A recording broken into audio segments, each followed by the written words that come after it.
রাদারফোর্ডের theory অনুযায়ী atomic spectrum কেমন হওয়া উচিত আর বোরস থিওরি অনুযায়ী অ্যাটমিক স্পেকট্রাম কেমন হওয়া উচিত সেটা আমরা একটা বেশ মজার ঘটনার সাহায্যে ব্যাখ্যা করতে পারি।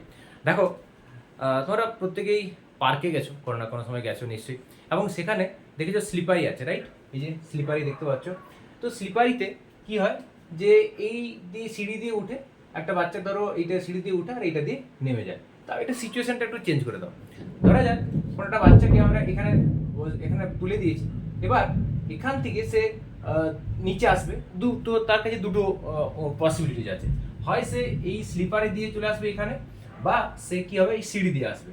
এখন যদি স্লিপারে দিয়ে আসে তাহলে তার যে এনার্জি ডিক্রিজ, তার যে পোটেনশিয়াল এনার্জি বা শক্তির যে পোটেনশিয়াল এনার্জি যে ডিক্রিজ হবে সেটা কন্টিনিউয়াস হইতে হবে। দেখো কোনো গ্যাপ নেই, পুরো কন্টিনিউয়াস হইতে হবে। আর যদি সে এই সিঁড়ি দিয়ে আসে তাহলে কিন্তু কন্টিনিউয়াস ওয়েতে সে আসতে পারবে না। তাকে এখানে পা রাখতে হবে, তারপর এখানে পা রাখতে হবে, তারপর এখানে পা রাখতে হবে, তারপর এখানে পা রাখতে হবে। অর্থাৎ এই মাঝে, এই গ্যাপে, এই দুটো সিঁড়ির ধাপের মাঝে সে পা রাখতে পারবে না। অর্থাৎ তার যে নামাটা হবে ডিসকন্টিনিউয়াস ফ্যাশনে, অর্থাৎ তার যে এনার্জি এমিশনটা হবে, এনার্জি রিলিজটা হবে সেটা ডিসকন্টিনিউয়াস, মানে এনার্জি যে হ্রাসটা হবে সেটা ডিসকন্টিনিউয়াস ফ্যাশনে হবে। আর এটা কি হবে? কন্টিনিউয়াস ফ্যাশনে হবে। এটা হচ্ছে রাদারফোর্ডের কনসেপ্ট, আর এটা হচ্ছে বোরস কনসেপ্ট। ভেবে দেখো, রাদারফোর্ড কি বলেছেন যে অ্যাটমের চারপাশে, নিউক্লিয়াসের চারপাশে ইলেকট্রনগুলো যে কোনো বৃত্তার কক্ষপথে ঘুরতে পারে। অর্থাৎ সেখানে কোনো এনার্জির স্পেসিফিক এনার্জির যে লেভেল কিছু তিনি বলেননি। তার মানে রাদারফোর্ডের থিওরি অনুযায়ী একটা এক্সাইটেড অ্যাটম যখন এনার্জি লস করবে, অর্থাৎ সে হায়ার এনার্জি থেকে ইলেকট্রন যখন লোয়ার এনার্জিতে আসবে, তখন সে কন্টিনিউয়াস ওয়েতে কী হবে? কন্টিনিউয়াস ওয়েতে তার এনার্জি এমিশন হওয়ার কথা। এবং তাহলে আমাদের কীরকম স্পেকট্রাম পাওয়ার কথা? না, কন্টিনিউয়াস স্পেকট্রাম। এটা হচ্ছে কন্টিনিউয়াস স্পেকট্রাম। আর বোরস কনসেপ্ট অনুযায়ী বোর কী বলেছেন?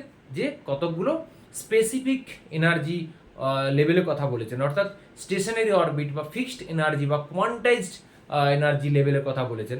অর্থাৎ ইলেকট্রন, এইগুলো হচ্ছে একটা ফিক্সড এনার্জি লেভেল। ইলেকট্রন হয় এখানে থাকবে, না হয় এখানে থাকবে, না হয় এনার্জি লেভেল, না হয় এনার্জি লেভেলে। এই মাঝামাঝি কোথাও থাকতে পারবে না। অর্থাৎ দুটো সিঁড়ির ধাপের মাঝে যেমন কোনো পা রাখতে পারে না কেউ, সেরকম এই ইলেকট্রনও এই স্পেসিফিক, অর্থাৎ কতগুলো ফিক্সড বা কোয়ান্টাইজড এনার্জি লেভেলের মাঝে কোথাও পা রাখতে পারবে না। অর্থাৎ ইলেকট্রনকে যদি এখান থেকে ধরো এইটা যদি ইলেকট্রন আসে, যদি এখানে আসতে হয়, তাকে কি হয়? তাকে স্টেপ বাই স্টেপ আসতে হবে। তো এই কন্টিনিউয়াস ফ্যাশনে আসতে পারবে না।